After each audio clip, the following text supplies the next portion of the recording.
This is Enterprise News Headlines. I am Angela Akman.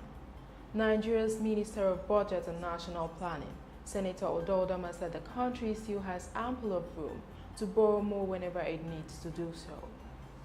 He explained that Nigeria was not running any debt risks, adding that it had one of the lowest debt levels among its African peers. Udodama stated this in Bali, Indonesia, at the just concluded annual meetings of the International Monetary Fund and the World Bank, adding that the implementation of the Economic Recovery and Growth Plan 2017 to 2020 was moving Nigeria's economy in a positive direction. He said actions taken since the inauguration of the plan in early 2017 had helped to build buffers and appropriate measures to safeguard the economy from external shocks. He also stated that Nigeria's government had been able to bring down inflation from 18.7% in January last year to 11.2% by August this year. No fewer than 18 Nigerians die every hour as a result of tuberculosis. The National Tuberculosis, Bureau, Ulcer and Leprosy Control Program said this weekend in Lagos. The deputy director of the program, Mrs. Itowo Uko, made the disclosure at an integrated health rally organized by Breakthrough Action Nigeria in collaboration with the Health Writers Association of Nigeria. Uko, who is also a laboratory scientist, described tuberculosis as an airborne infectious disease caused by the germ Mycobacterium tuberculosis that affect the lungs mainly but may affect another part of the body. Tuberculosis that we all know is called TB is caused by a germ called Mycobacterium tuberculosis, and this actually affects the lungs,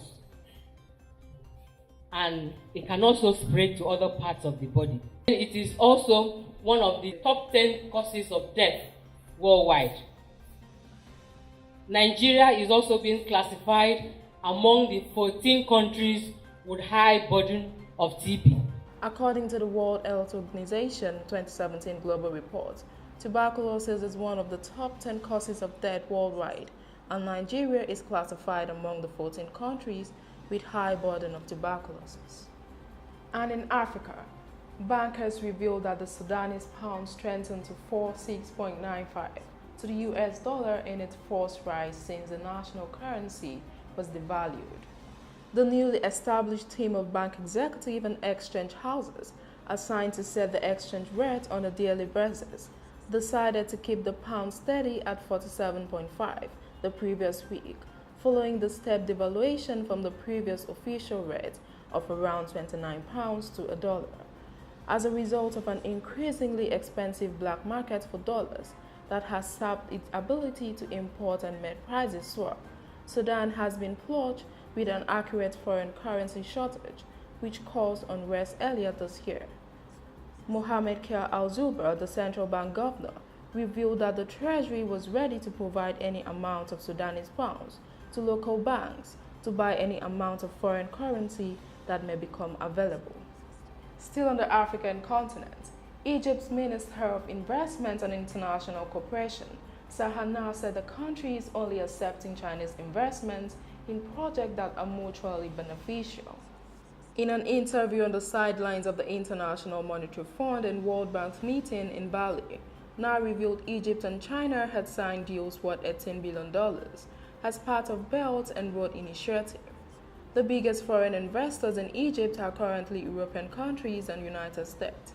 Nasr noted that Egypt, which is going through a reform after 2016 deal with the International Monetary Fund, is a bridge between Asia and Africa due to access to the Suez canal and trade agreements with the rest of Africa. Nasr concluded by noting it was imperative that local companies invest more, because if the foreign investors don't think the Egyptian investors are confident and reinvesting in Egypt, it will be very difficult for me to bring in foreign direct investment. And on the foreign scene, the UK can expect low economic growth for the next 3 years, while a no-deal Brexit could dent growth even further, says a forecasting body.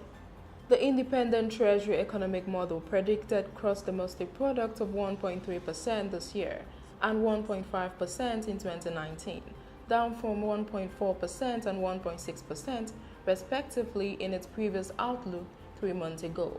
The forecast said these figures were based on the assumption that the UK and the EU would agree transition terms.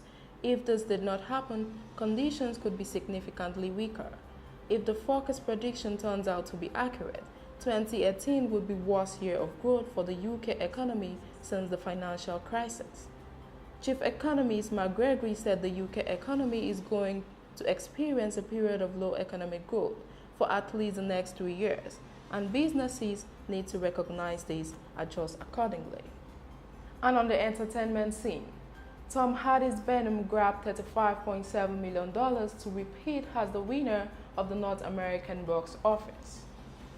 Ryan Gosling's First Man launched in the third place at the low end of expectations with $16.6 million at 3,646, edging the opening of Sony's Goosebumps 2, Haunted Halloween, with $16.2 million at 3,521 venues.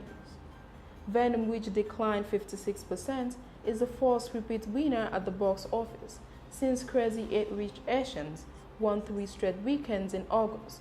Moviegoers have continued to shrink off negative reviews as the movie has taken in more than $142 million domestically at 4,250 locations in its first 10 days for Sony.